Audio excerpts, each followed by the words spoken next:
വലിയൊരു ഒരു ഒരു ഒരു ഒരു ചരട് വലി ഇതിനകത്ത് നടക്കുന്നുണ്ട്.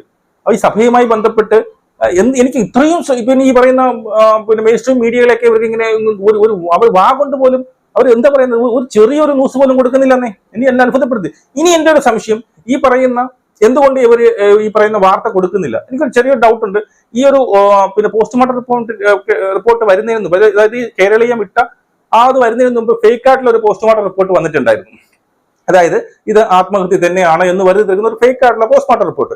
അപ്പോ ഇതും ഫേക്ക് ആണോ? ഇനിയിപ്പം ഈ പറയുന്ന കേരളീയം ന്യൂസ് പുറത്തുവിട്ട സാധനം ഫേക്ക് ആണോ? എനിക്കറിയില്ല. ഞാൻ ആ പുള്ളിയെ വിളിക്കാൻ വേണ്ടി ശ്രമിച്ചു, പുള്ളി കിട്ടുന്നില്ല, അല്ലെങ്കിൽ ഞാൻ ചോദിച്ചെന്നെ. അപ്പൊ ഇതും പുറത്തുവിട്ടത് ഫേക്ക് ആണോ? അതുകൊണ്ടാണോ ഈ മെയിൻ സ്ട്രീം മീഡിയകൾ ഇതിന്റെ ബേക്കിൽ പോകാതെ വേറെ വീഡിയോസ് ഒന്നും വിടാതിരിക്കുന്നത്? എനിക്ക് സംശയമുണ്ട്.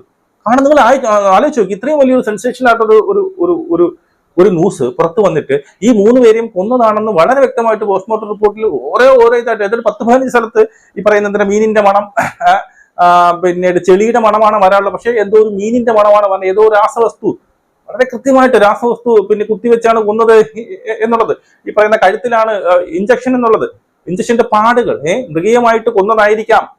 അതിൽ പറയുന്നത് എന്തുകൊണ്ടാണ് അവർ കൺക്ലൂഷനായി എഴുതിയിരിക്കുന്നത്, എന്തുകൊണ്ടായിരിക്കാം, ഒന്നുകിൽ എങ്ങനെ സംഭവിച്ചിരിക്കാം, ഒന്നിനും ഇവർ വക്കീലായതുകൊണ്ട് അവരുടെ പിന്നെ തൊഴിൽപരമായിട്ടുള്ള ശത്രുതയോ അല്ലെങ്കിൽ എന്തെങ്കിലും വ്യക്തി വൈരാഗ്യമോ അല്ല, നമ്മൾ ഗാർഹിക പീഡനമോ ആയിരിക്കാം എന്ന് വ്യക്തമായിട്ട്, ഇത്രയും വ്യക്തമായിട്ട് ഒരു പിന്നെ പോസ്റ്റ്മോർട്ടം റിപ്പോർട്ടിൽ ഇത്രയും വ്യക്തമായിട്ട് എഴുതിയിട്ടും ഇതൊരു വലിയൊരു വാർത്തയായിട്ട് പിന്നീട് എല്ലാ മെയിൻ സ്ട്രീം മീഡിയയിലും ഇതൊരു വലിയൊരു ഹെഡിങ് ആയിട്ട് വലിയൊരു വാർത്തയായിട്ട് പോകേണ്ട ഈ ഒരു വാർത്ത ഒറ്റ ചാനലുകൾ എടുത്തിട്ടില്ല എന്നുള്ളതാണ്.